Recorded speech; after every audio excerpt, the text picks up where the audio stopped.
Organic chemistry के बारे में दोबारा से थोड़ी सी बातें कर लेते हैं। ऑर्गेनिक केमिस्ट्री स्पेसिफिकली लगभग 5-7 मिनट बातें कर लेते हैं और फिर अपन पढ़ाई शुरू कर देंगे, ठीक है। तो यार देखो, ऑर्गेनिक केमिस्ट्री की अगर बात करें तो ऑर्गेनिक केमिस्ट्री को स्ट्रॉन्ग कैसे बनाना होता है उसके बारे में थोड़ी सी बात कर लेते हैं।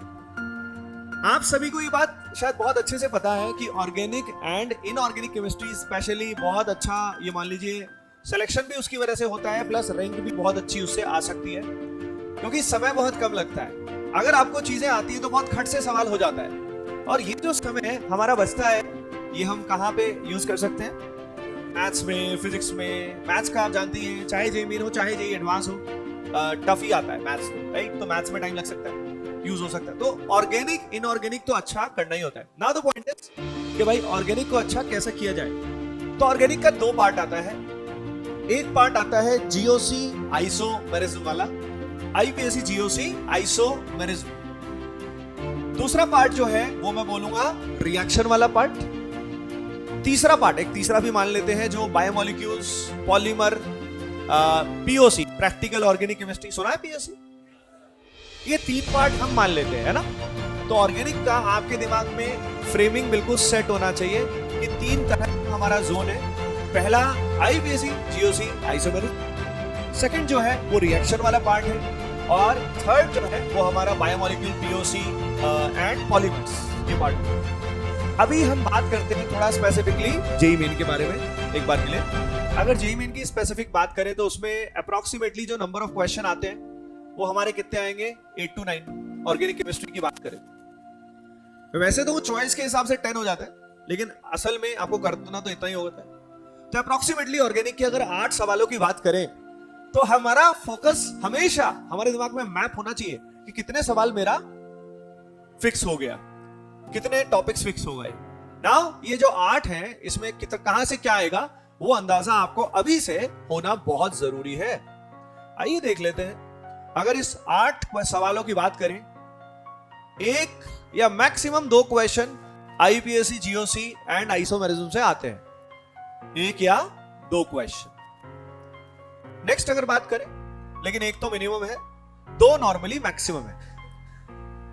आईपीएसी से कभी कभी सवाल आता है, कभी कभी नहीं आता, यूज हमेशा आता है। तो डिपेंडिंग ऑन दैट क्वेश्चन आ जाता है। Aromaticity, acidic strength, basic strength, कभी कभी रेजोनेंस, हाइपर कॉन्जुगेशन, इन सब से भी सवाल आ जाता है। लेकिन सबसे इंपॉर्टेंट आप सभी जानते हो, एसिडिक स्ट्रेंथ, बेसिक स्ट्रेंथ, ये सब इंपॉर्टेंट। एरोमेटिसिटी बहुत इंपॉर्टेंट। इन सबसे ज्यादातर चांसेस होते हैं बेसिक स्ट्रेंथ से क्वेश्चन आने के।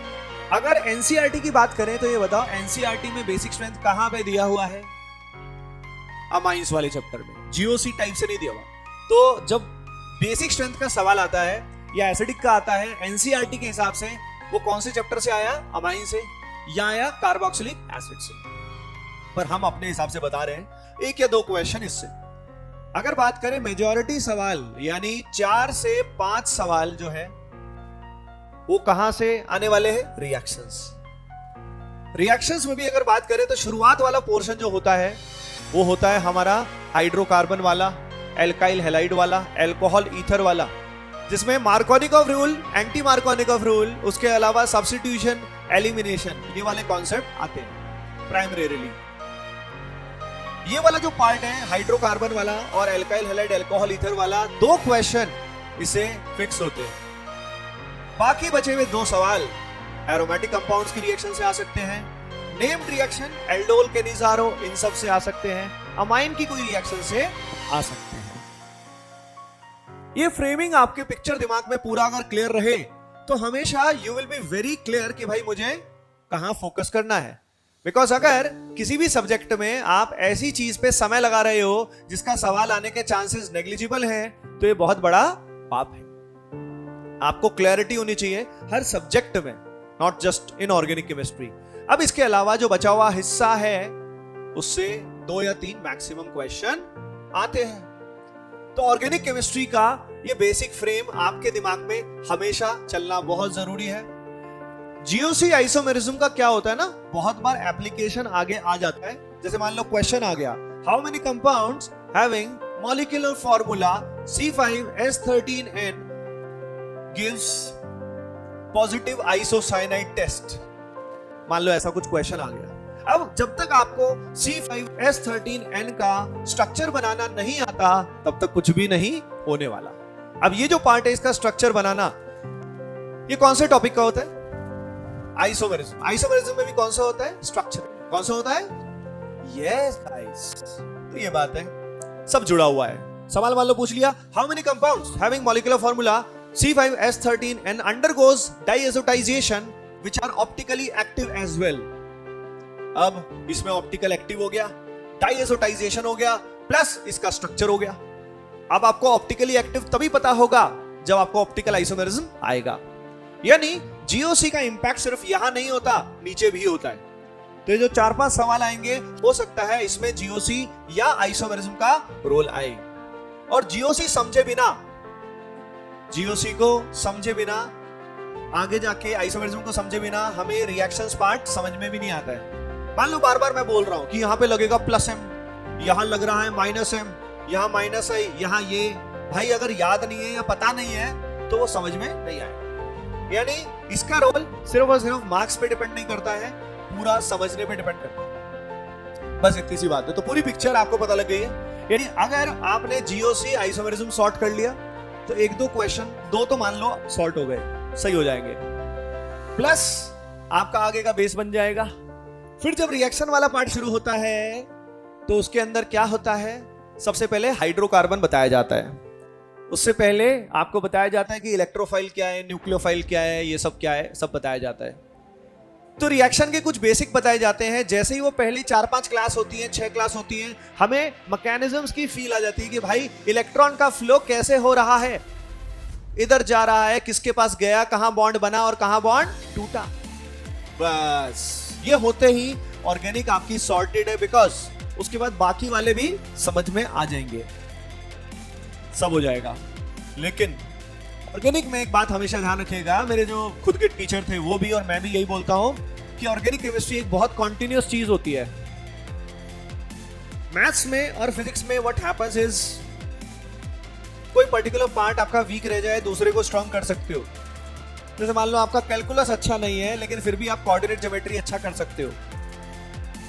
फिजिक्स में भी फॉर एग्जांपल आपका बाय द वे मैकेनिक्स अच्छा नहीं है पर आप इलेक्ट्रो वाला पार्ट सही कर सकते हो। लेकिन यहां ऐसा नहीं है। अगर आपका जीओसी आइसोमेरिज्म रिएक्शन वाला पार्ट स्टार्टिंग अच्छा नहीं हुआ तो बाद वाला समझ में नहीं है। सारा कुछ एक दूसरे से जुड़ा हुआ है। अगर आपने एक भी क्लास मिस कर दी, एक भी, तो फ्लो बनाना डिफिकल्ट हो जाएगा, खास तौर पे अगर आपका वो पार्ट वीक है। अगर थोड़ा पता है तो अलग बात है। अब स्टार्ट करने वाले, पढ़ना शुरू करते हैं। उससे पहले एक बात और बोलना चाहूंगा कि आप सभी ने ऑर्गेनिक केमिस्ट्री में पढ़ाई कर रखी होगी पहले से। फॉर एग्जाम्पल कुछ ने मुझसे ही पढ़ा होगा, ऑनलाइन पढ़ा होगा, कुछ ने घर पे कहीं पढ़ा होगा। और ये बात सिर्फ ऑर्गेनिक केमिस्ट्री का नहीं है, हर चीज का है। ड्रॉपर्स में एक सबसे बड़ी प्रॉब्लम जो रहती है वो ये रहती है कि हमें जो हमारे पुराने पाप है ना वो हमें नुकसान करते हैं। जब जब कोई चीज पढ़ाई जाती है हम उसको फ्रेश नजरिए से देखने की बजाय जो पुराना पैटर्न हमारे दिमाग में बसा हुआ होता है उससे देखते हैं। ऐसा होता है। इसका सॉल्यूशन बता देता हूं। सॉल्यूशन ये है कि अगर आपका कोई पार्ट बहुत अच्छा ऑलरेडी है, बहुत अच्छा मतलब मान लीजिए ऑर्गेनिक केमिस्ट्री आपकी इतनी अच्छी है कि भाई आपको ऑलरेडी इसमें ज्यादातर क्वेश्चन आपसे हो ही जाते, भाई फिर क्लास में क्या करोगे? तो क्लास में आप प्रैक्टिस पे ध्यान दोगे। सिंपली थ्योरी तो आपको ऑलरेडी अगर अच्छी आती है दैट्स फाइन। सिमिलरली फिजिक्स का अगर कोई पार्ट आपको ऑलरेडी बहुत अच्छे से आता है तो you have to focus on practice. फिर थ्योरी को मिक्स मत करिएगा। फिर क्लास में फिर से थ्योरी को करोगे, फिर से दिमाग में अलग अलग अप्रोच आएंगी, दिक्कत हो जाएगी। लेकिन अगर आपका मान लीजिए वो चैप्टर अच्छा नहीं है, एवरेज सा है, तो उनको बिल्कुल जीरो से फ्रेश तरीके से पढ़िएगा। नहीं तो जो कमियां पहले रह गई थी वो कमियां अभी भी रह जाएंगी और रिजल्ट्स भी फिर वैसे ही आएंगे। They will not improve much, right? Droppers में देयर आर स्टूडेंट्स जो बहुत अच्छा करते हैं। One of our student online में पढ़ा था, खैर उस समय तो ऑफलाइन चल भी नहीं रहा था, कोविड का टाइम था। वो बैच था, कौन से बैच में था? वॉरियर में था। वो एकलव्य के भी खैर कई स्टूडेंट्स थे जो बहुत अच्छा किए, पर वो पर्टिकुलर वॉरियर में था। और उसका स्कोर जो टेस्ट वगैरह थे उसमें स्टार्टिंग में स्कोर आता था 100 के आसपास, 80, 100 स्टार्टिंग में। फिर 100 से उसका स्कोर पहुंचा 120 के आसपास, फिर 140 के आसपास पहुंचा उसका। हर टेस्ट में वो लगातार इंप्रूव करता था। गाइडेंस के जब सेशन होते थे ना तो वो पूरा जोश में बोलता था कि सर मैं ना पक्का 180 ले आऊंगा, 200 ले आऊंगा, मैं 200 भी, मतलब काफी कॉन्फिडेंस। मुझे लगता था ऐसे ही फेंक रहा है। कई बार बच्चे ऐसे एक्साइटेड भी बोलते हैं और कई बार ऑनलाइन में चीटिंग भी बहुत करते हैं। आप लोगों ने भी करी होगी घर पे। बहुत लोग, बहुत बच्चे पूरी मक्कारी करते हैं पेरेंट्स को दिखाने के लिए कि हाँ देख देख के पेपर सॉल्व करते हैं। अरे भाई उससे क्या ही होगा। तो मुझे लगा हो सकता है ऐसा कुछ तो नहीं है। उस स्टूडेंट ने करते करते हमारे टेस्ट में ही 250 तक स्कोर पहुंच गया उसका, बच्चे का।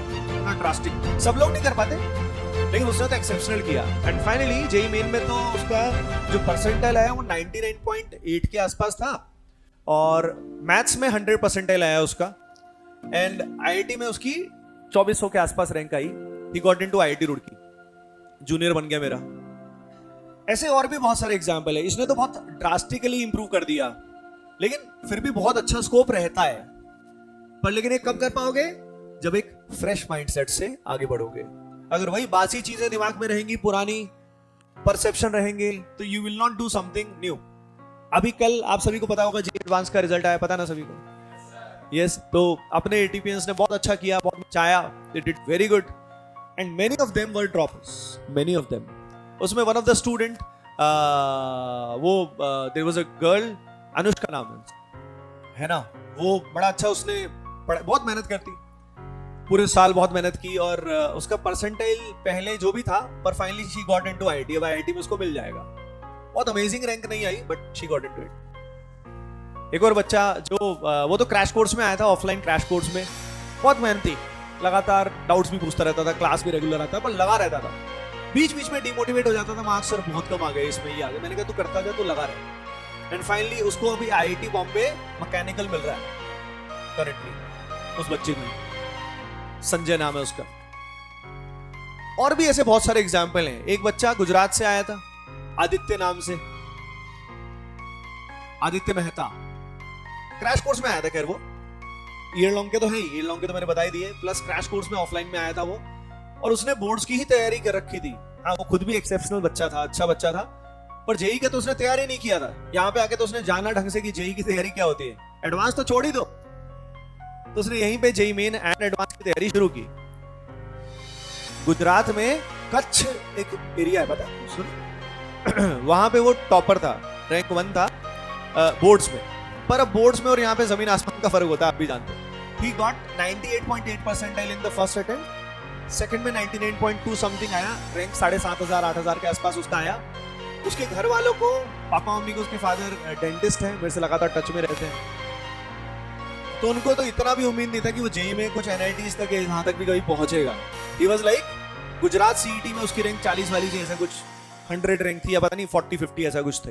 दे वर वेरी हैप्पी कि उसको गुजरात का टॉप कॉलेज मिल जाएगा। बट वो यहाँ आए, कुछ एटीपी स्टार के भी अच्छे, मतलब ऑब्वियसली अच्छा कंटेंट और टीचर्स की हेल्प थी, प्लस ऑब्वियसली मैं मानता हूँ सबसे बड़ी चीज तो बच्चे की मेहनत होती है, और प्लस दिमाग। तो भाई आईआईटी में उनको एक्सपेक्टेशन कुछ नहीं था, एडवांस ठीक ठाक गया, उसका रैंक आया आईआईटी में 4059 या 4000 के आसपास। It's a great thing actually. हम बोलते हैं कि यार रैंक किसी की 50 आ रही है, 100 आ रही है, 30 आ रही है, हम उसी को पूछते रहते हैं, उसी को आइडलाइज करते हैं। अरे भाई आईआईटी में एक डिसेंट रैंक भी आ जाए ना, बहुत होता है यार, आसान नहीं होता उतना कर पाना ही। फाइनली अब now he is getting into IIT, right. मतलब इतना अमेजिंग फील आती है जब ये जोन होता है। जैसे कि ये कल आए थे बहुत सारे मैसेज दुनिया भर के स्टूडेंट्स के। I was so happy. ये दिस वाज द 4059, हाँ 4059 आई थी उस बच्चे की, और ये उसका स्कोर कार्ड है, this is the score card. और इसमें खास तौर पे उसका टोटल स्कोर आया 122, 122 मार्क्स।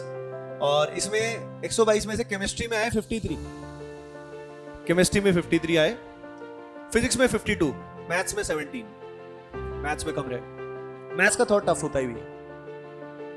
तो देवर न्यूमरस स्टूडेंट्स। तो बात ऐसी है, कहने की बात ये है कि भाई मैं आपको क्लियर बता रहा हूं, उनने किया, यहीं से रह के किया, यहीं पे बैठ के किया और बहुत इंप्रूव किया, तो आप भी कर सकते हो और करोगे। You will do it for sure. बस मेक श्योर मक्कारी मत करना खुद से, समझ रहे हो? डिसिप्लिन, कंसिस्टेंसी, बेसिक चीजें सेट होनी चाहिए। क्लास में बढ़िया से पढ़ना, सीपीपी अच्छे से करना, घर पे रिवीजन सही से करना, यही 2-4 चीजें हैं, सब सॉर्टेड है, आराम से होता जाएगा। पता है इस समय मैं बता रहा हूँ एज अ ड्रॉपर एक फीलिंग होती थी, जब क्योंकि मैं भी था, आप जानते हो, पता ना आपको सभी को, पता ही होगा, स्टोरी वगैरह देखी होगी कोई ना कोई। तो मैंने भी एज अ ड्रॉपर ही तैयारी की थी, और कभी कभी एज अ ड्रॉपर ये फील आता था कि भाई मेरे फ्रेंड्स तो कईयों का सिलेक्शन अभी हो गया, रिजल्ट वो आ गया उनका, मैं पीछे रह गया, लेफ्ट आउट सा फील होता है एज अ ड्रॉपर। कई बार ऐसा फील होता है क्या? होता होगा, जिनको नहीं होता बहुत अच्छी बात है, पर मुझे होता था कि यार मेरे फ्रेंड का तो आईआईटी में हो गया या किसी अच्छे एनआईटी में हो गया, और मैं अभी तैयारी कर रहा हूं, मेरा भी फ्यूचर का कोई ठिकाना ही नहीं है, क्या होगा क्या नहीं होगा। पर मैं आज बताता हूं, अगर आप सही मेहनत करते हो और कुछ अच्छा अचीव कर जाते हो, तो लॉन्ग टर्म में इट डजंट मैटर। मैं एक एग्जांपल देता हूं। मेरा एक फ्रेंड, नाम मैं नहीं लूंगा क्योंकि फिर वो भी वीडियो देख सकता है, कल को यूट्यूब पे आ गया, तो he got all India rank of around 300 के आसपास उसका रैंक आया, ठीक है। 2005 में जब पहला अटेम्प्ट था मेरा सिलेक्शन नहीं हुआ उस साल, हाँ एनआईटीज वगैरह में हो रहा था, आईआईटी में नहीं हुआ था। उसकी 300 के आसपास rank I. He got into IIT XXX, नाम नहीं लूंगा अभी, पता लग जाएगा नहीं तो उसको, ठीक नहीं। मेरा अगले साल हुआ, मेरी रैंक आई 2419, उससे तो काफी पीछे आई, वो भी अगले साल आई। I got into IIT Roorkee. Finally after 4 years वो उसकी जॉब ऑब्वियसली 1 साल पहले लग गई मुझसे, मेरी बात में लगी, and now he is doing very well in his career. But अगर वैसे कंपैरिजन 2 ही चीजों में किया जाता है, एक तो पैसे के टर्म्स में किया जाता है और एक सोशल इन्फ्लुएंस में किया जाता है, दोनों ही मैटर्स में मतलब कुछ चीजें कंपैरेबल नहीं होती, पर अगर इन दोनों चीजों में कंपेयर किया जाए तो I stand at this level and he is standing at this level right now, and his all India rank was near 300. So it doesn't matter, it's not about me boasting, it's about possibilities। कि मैं अगर दुखी होता रहता कि 1 साल में भाई उसका पहले हो गया, मेरा नहीं हुआ, मैं दुखी हो रखा हूं, जेलस हो रखा हूं, लॉन्ग टर्म में it doesn't matter। and there are many other ऐसे भी लोग हैं जिनका आईआईटी एनआईटी में नहीं भी हुआ, स्टिल कुछ लोग ऐसे हैं जिनका सोशल इन्फ्लुएंस भी और पैसा भी मेरे भी यहाँ है। तो लाइफ में जब कुछ होना होगा ना, बहुत अमेजिंग हो जाएगा आपके साथ, राइट? तो आप सभी खुले दिल से, मजे से, विदाउट दिमाग में फालतू का कचरा पाले, ओवर थिंकिंग वगैरह को निकालो और मजे से एंजॉय करना शुरू करो।